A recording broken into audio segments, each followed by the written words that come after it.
जय हिंद। नमस्कार दोस्तों, आपके अपने YouTube चैनल सचिन सोहम स्टडी में आपका स्वागत है। दोस्तों, मैं हूं सचिन कुमार। दोस्तों, इस वीडियो में मैथ से संबंधित महत्वपूर्ण क्वेश्चन पूछे जाएंगे जो सभी परीक्षाओं में बार बार पूछे जाते हैं। तो चलिए हम अपना वीडियो शुरू करते हैं। हमारा पहला क्वेश्चन आपकी स्क्रीन पर आपके सामने दिया गया है। पहला क्वेश्चन है हमारा, 15 आदमी एक काम को 20 दिनों में कर सकते हैं। 10 आदमी इसके 2 गुने काम को समाप्त करने के लिए कितने दिन लेंगे। अच्छा क्वेश्चन है, कई बार परीक्षाओं में पूछा गया है। दोस्तों, सबसे पहले क्वेश्चन को आप समझेंगे, जब क्वेश्चन को समझ लेंगे तो आसानी से हल कर लेंगे। क्या कह रहा है क्वेश्चन हमारा, 15 आदमी हैं, एक काम को क्या 20 दिन में कर रहे हैं। ठीक है, तो पूछ रहा है 10 आदमी इसके 2 गुने काम को समाप्त करने के लिए कितने दिन लेंगे। ठीक है दोस्तों, काफी अच्छा क्वेश्चन है। इसको हम कैसे हल करेंगे, M1D1। ठीक है, इसको कैसे हल करेंगे, ट्रिक इसमें लगाएंगे हम, M1D1 बटे W1 बराबर M2D2 बटे W2। ठीक है, W2 रख लेंगे। अब हम क्या करेंगे, M1 की जगह क्या रख लेंगे, M1 की जगह रख लेंगे हम 15। ठीक है, गुणे का निशान लगा लेंगे। D1 क्या है, दिनों की संख्या। D1 कितना दिया गया है, 20 दिन, तो हम यहाँ पर रख लेंगे 20। नीचे क्या है, W1। W1 की जगह क्या रखें, यानी कि कार्य क्या हमारा हो रहा है, एक काम कह रहा है, एक काम, तो यहाँ पर रख लेंगे हम एक बराबर M2 की जगह क्या रखेंगे, 10 आदमी है, तो यहाँ पर रख लेंगे हम 10 गुणे क्या करेंगे D2, यानी कि पूछा गया है कितने दिनों में, तो हम यहाँ पर रख लेंगे D2। ठीक है, बटे में क्या लिखेंगे, W2 में क्या कह रहा है, कार्य, यानी कि काम कितना है, 2 गुना कह रहा है ना, इसके 2 गुने, तो कार्य हो जाएगा हमारा 2 गुना। अब क्या करेंगे, इस संख्या को हम काट लेंगे, हमारा आंसर निकल के आ जाएगा। चलिए काट लेते हैं, 2 एकन 2, 2 पच्चे 10, और फिर कट जाएगा ये 5 एकन 5, 5 चक्कू 20। ठीक है, निकल के इधर हमारा बचा ये D2, तो ये D2 बराबर हो जाएगा हमारा, D2 बराबर ये है 15 गुणे 4, इधर 4 बचा 15, तो 15 गुणे 4 करेंगे कितना हो जाएगा, 15 चक्कू 60। तो D2 की वैल्यू कितनी निकल के आएगी, 60। तो D2 की वैल्यू कितनी आई, 60, यानी कि इसके 2 गुने काम को समाप्त करने के लिए 10 व्यक्ति जो हैं कितना समय लेंगे, 60 दिन का। ठीक है, तो यही 60 हमारा राइट आंसर हो जाएगा। ठीक है, यानी कि 10 आदमी इसके 2 गुने काम को समाप्त करने के लिए कितने दिन लेंगे, 60 दिन। देखते हैं 60 दिन हमारा किस ऑप्शन में दिया गया है, 60 दिन हमारा ऑप्शन नंबर बी में दिया गया है। ठीक है, तो इस तरह से इसका right answer option number B हमारा सही हो जाएगा। ठीक है, आशा करते हैं ये क्वेश्चन आपको अच्छी तरीके से समझ में आ गया होगा। चलिए देखते हैं दोस्तों अगला क्वेश्चन। अगला क्वेश्चन है हमारा, एक लड़का एक रेलगाड़ी में बैठा हुआ यह नोटिस करता है कि वह 60 सेकंड में 31 टेलीफोन के पोस्ट को गिन सकता है। 2 पोस्ट के बीच 60 मीटर की दूरी है, तो रेलगाड़ी की गति क्या होगी। ठीक है, गति क्या है, क्या पूछा गया, गति, यानी कि चाल पूछी गई है।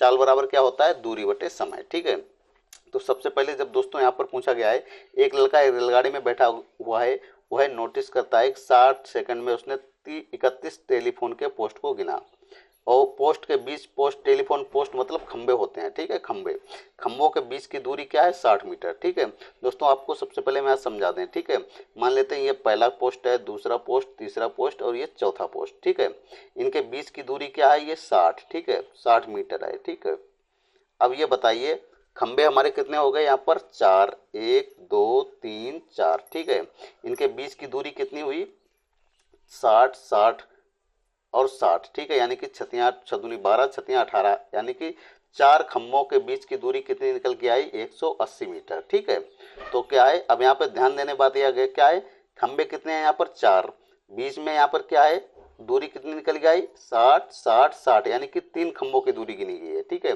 4 खंभों के बीच दूरी क्या है, 60 60 60, यानी कि 3 जगह इसको हम गिनेंगे। ठीक है, तो छतियाँ 18, 180 मीटर निकल के आया हमारा। ठीक है, जब 4 खंभों के बीच की दूरी 180 निकल के आई, तो यहाँ पर टोटल खंबे कितने हैं, 31। तो हम क्या करेंगे, 31 को काउंट नहीं करेंगे, 30 को काउंट करेंगे। ठीक है, तो 30 खंभों के बीच की दूरी कितनी हो जाएगी, 30 में गुणे 60, यानी कि 60 मीटर एक खंबे के बीच की दूरी है ना, तो कितना हो जाएगा हमारा, छतियाँ 18, टोटल दूरी हमारी कितनी हो जाएगी, 1800 मीटर। ठीक है, अब आगे कह रहा है,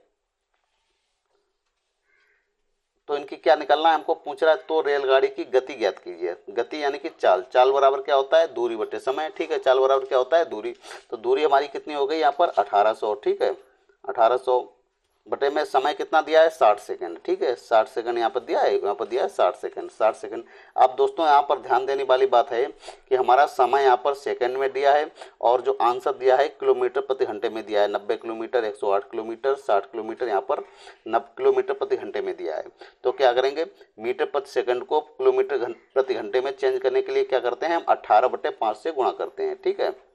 तो 18/5 से हम गुणा कर लेंगे, ठीक है। और किलोमीटर प्रति घंटे को चेंज करने के लिए हम मीटर प्रति सेकंड से गुणा करते हैं, ठीक है।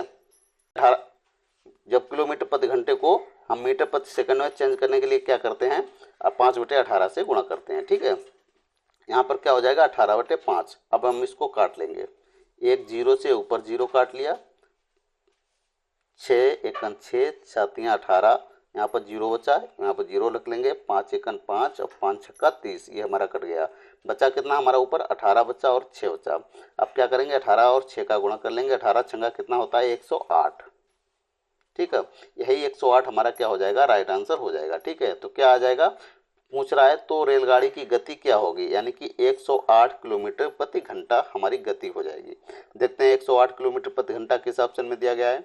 108 किलोमीटर प्रति घंटा हमारा ऑप्शन नंबर बी में दिया गया है। तो इस तरह से इस क्वेश्चन का right answer option number B यानी कि 108 किलोमीटर घंटा हमारा सही हो जाएगा, ठीक है। आशा करते हैं क्वेश्चन भी आपको अच्छी तरीके से समझ में आ गया होगा, ठीक है दोस्तों। मैथ से संबंधित पार्ट नंबर 8 है। इसी तरह पार्ट बाय पार्ट वीडियो आपको आगे भी मिलते रहेंगे, इसलिए आप हमारे चैनल को सब्सक्राइब करके हमसे जरूर जुड़ जाइए, ताकि जब भी हम नया वीडियो अपलोड करें तो आपके पास आसानी से नोटिफिकेशन पहुंच सके, ठीक है। चलिए देखते हैं दोस्तों अगला क्वेश्चन। अगला क्वेश्चन है हमारा 3 अनुक्रमित संख्याओं का योग 333 है, अंतिम 2 संख्याओं का योग क्या होगा। काफी अच्छा क्वेश्चन है और कई बार परीक्षाओं में पूछा गया है। मान लेते हैं 3 कोई अनुक्रमित संख्या है। अनुक्रमित संख्याओं का मतलब क्या होता है लगातार संख्याएं, जैसे 1 2 3 4 5 6 7 ये लगातार संख्याएं क्या होती हैं अनुक्रमित संख्याएं, ठीक है। क्या कह रहा है 3 अनुक्रमित संख्याओं का योग 333 है, अंतिम 2 संख्याओं का योग क्या होगा। मान लेते हैं वो 3 अनुक्रमित जो संख्याएं वो कौन कौन सी हैं, x, x+1 और x+2, ठीक है। इनका योग कितना दिया है 333, तो हमने यहाँ पर लिख लिया 333, ठीक है। अब हम क्या करेंगे x को एक तरफ रख लेंगे और जो अंक दिए हैं उनको एक तरफ रख लेंगे। x को हम जोड़ लेंगे 1 2 3, तो कितने हो जाएंगे हमारा, तो हमारे हो जाएंगे इधर 3x, अंक देखें कितने हो जाएंगे 3x में प्लस करेंगे 1 और 2 3, कितने हो जाएंगे 3, ठीक है। तो 3 बराबर कितना हो जाएगा 333, तो यहाँ पर लिख लेंगे हम 333, ठीक है।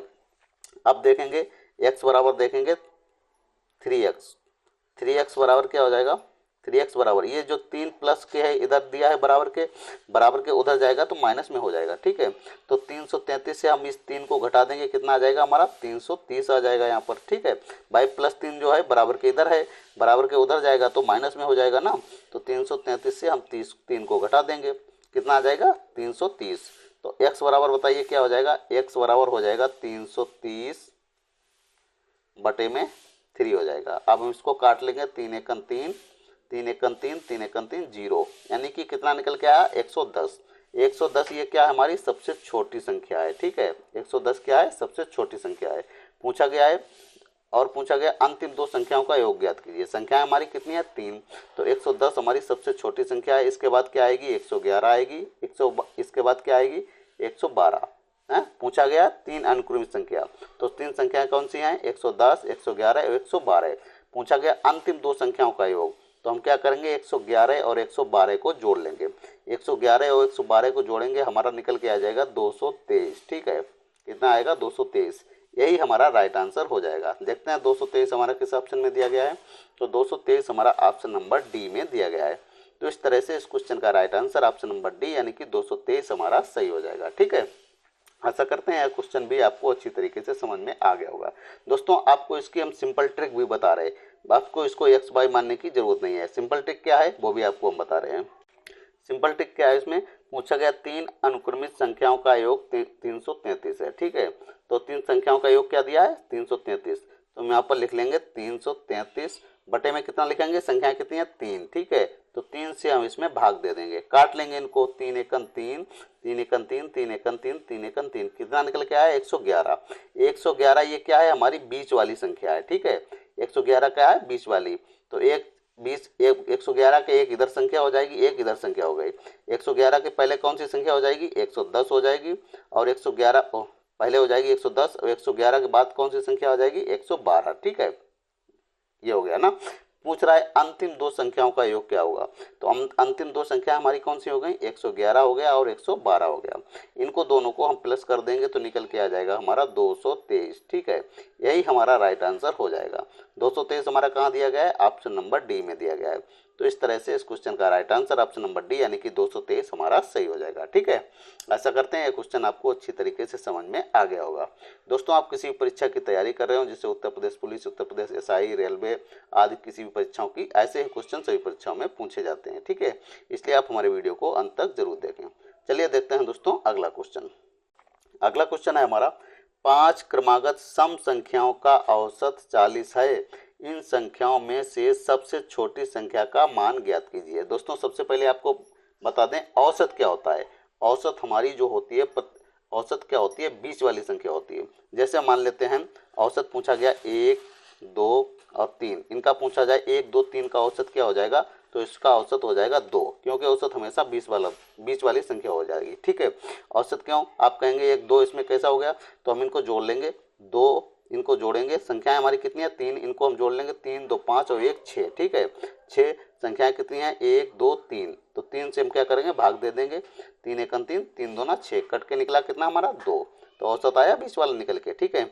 मान लेते हैं जैसे पूछा जाए 3, 4 और 5 का औसत क्या होगा, तो आप कहेंगे बीच में 4 है, यानी कि औसत हमेशा क्या होता है बीच वाला होता है, तो इसमें क्या है औसत हो जाएगा हमारा 4, ठीक है। हम जोड़ भी सकते हैं इनको, 5 4 9 और 9 3 कितना होता है 12, यहाँ लिख लेंगे 12 है। संख्या हमारी कितनी है 1, 2, 3, 3 है ना, तो 3 से इसमें भाग कर देंगे, 3 एकम 3, 3 चक्कू 12, 4 निकल के आया औसत। तो औसत जो होता है हमारा बीच वाली संख्या हमेशा होती है, ठीक है। तो चलिए इसको हम हल करते हैं। तो दोस्तों इसमें पूछा गया 5 क्रमागत सम संख्याओं का औसत 40 है, ठीक है। औसत हमने अभी बताया क्या होती है बीच वाली संख्या, तो ये 40 हमारा क्या है औसत, ठीक है। ये क्या है हमारी बीच वाली संख्या है। तो पूछा गया 5 क्रमागत सम संख्या, तो बताइए जब 5 क्रमागत संख्या है तो 40 के बाद 2 संख्याएं आ जाएंगी और 40 के पहले 2 संख्याएं आ जाएंगी। 40 के पहले कौन सी सम संख्या आएगी, तो आप कहेंगे 38 आएगी, ठीक है। 38 से पहले कौन सी सम संख्या होगी 36 होगी, ठीक है। 40 के बाद कौन सी सम संख्या होगी 42 हो जाएगी, और 42 के बाद कौन सी संख्या होगी 44 हो जाएगी। ये सम संख्याएं हैं, ठीक है। तो ये 5 कौन कौन सी सम संख्याएं हैं 36, 38, 40, 42 और 44, ठीक है। इसमें पूछा क्या गया है इन संख्याओं में से सबसे छोटी संख्या का मान ज्ञात कीजिए। तो अब बताइए सबसे छोटी संख्या कौन सी होगी 36, ठीक है। तो इसका राइट आंसर क्या हो जाएगा 36। 36 हमारा किस ऑप्शन में दिया गया है, ऑप्शन नंबर बी में दिया गया है। तो इस तरह से इस क्वेश्चन का right answer option number B यानी कि 36 हमारा सही हो जाएगा, ठीक है। अगर इसमें पूछा जाता कि सबसे बड़ी संख्या कौन सी है, तो अगर बड़ी संख्या पूछा जाता तो बड़ी संख्या हमारी 44 हो जाती, ठीक है। आशा करते हैं यह क्वेश्चन भी आपको अच्छी तरीके से समझ में आ गया होगा। दोस्तों आपको एक चीज़ और बता दें, हम अपने YouTube चैनल सचिन सोहम स्टडी में एक दिन रीजनिंग से संबंधित वीडियो अपलोड करते हैं और एक दिन मैथ से संबंधित वीडियो अपलोड करते हैं, इसलिए आप हमारे सभी पार्टों को जरूर देख लीजिए।